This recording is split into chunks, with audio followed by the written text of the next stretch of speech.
The midnight encounter. It all started with a voicemail. Megan, it's urgent. Meet me at the old lighthouse at midnight. Jude. My heart raced as I listened to his message. Jude and I had a history, one filled with misunderstandings and unspoken words, but this urgency in his voice was new. Why the lighthouse? The place was notorious for strange happenings. I grabbed my coat and dashed out into the chilly night, my mind swirling with questions. What could be so important that it couldn't wait until morning? The lighthouse stood tall against the dark sky, its light sweeping across the ocean. As I approached, I saw Jude pacing near the entrance. His face lit up when he saw me. Megan, thank you for coming, he said, his voice breathless. I found something that could change everything. What is it? I asked, shivering more from anticipation than the cold. He handed me an old, weathered journal. It's my grandfather's. He wrote about a hidden treasure somewhere near this lighthouse. I laughed, the tension breaking slightly. A treasure hunt? Seriously, Jude? But his eyes were serious. Trust me, Megan, this is real. We ventured inside the lighthouse, the air thick with dust and mystery. Jude flipped through the journal, pointing to a map drawn with shaky lines. Here, he said, tracing a path. This leads to an underground tunnel. I raised an eyebrow. An underground tunnel? You're not making this up. He chuckled. I wish I were.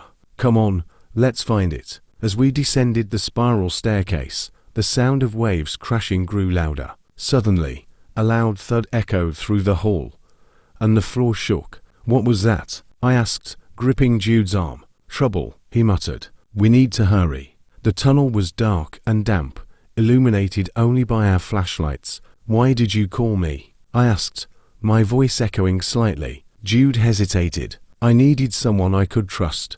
And I've always trusted you, Megan. His words warmed me. But before I could respond, we heard voices ahead. Who else knows about this? I whispered. Just a few people. But clearly, someone followed us, Jude replied, his grip tightening on my hand. We crept forward, the voices growing louder. Suddenly, a figure stepped into our path, flashlight beam blinding us. Stop right there, the person commanded. The figure moved closer, revealing a familiar face. Chris, an old friend of Jude's. Chris, what are you doing here? Jude asked, bewildered.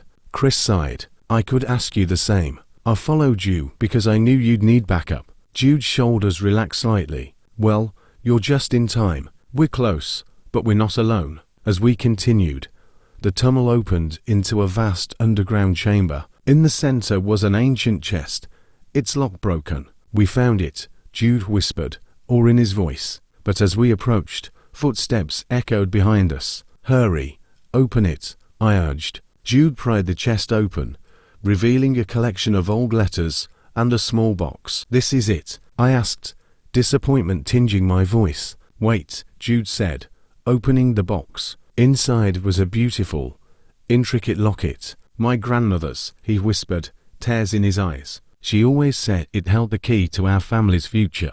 Suddenly, the footsteps grew louder, and we turned to see a group of men approaching, led by Harper, the cafe owner. Hand it over, she demanded, pointing a gun at us. Harper, what are you doing? I asked, stunned. Harper smirked. You think I didn't know about the treasure? That locket belongs to me now. Chris stepped forward, his hands raised. Let's not do anything rash, Harper. But she ignored him, her eyes locked on Jude.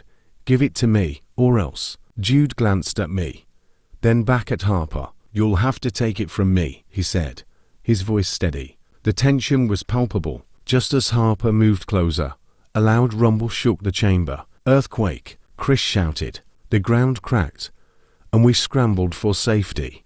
Harper stumbled, dropping her gun. Get her, Jude yelled. In the chaos, Chris tackled Harper, disarming her. It's over, Harper, he said, holding her down as the tremors subsided. Jude and I rushed to help, securing the locket. Is everyone okay? I asked, breathless. Yeah, thanks to you too, Chris replied, panting.